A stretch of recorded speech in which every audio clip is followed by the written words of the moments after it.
Avui, més que mai, ens comprometem a la igualtat de tots i totes, independentment de l'orientació sexual o de l'expressió de gènere.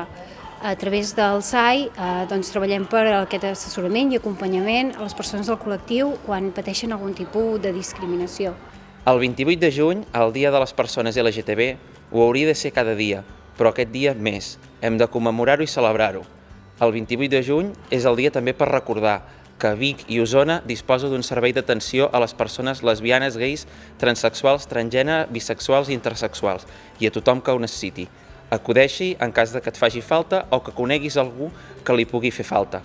Ens unim amb el col·lectiu en aquest dia, en el Dia de l'Orgull LGTBI, en favor d'aquesta diversitat que ens enriqueix i en la lluita per erradicar qualsevol tipus de discriminació que pateixi el col·lectiu.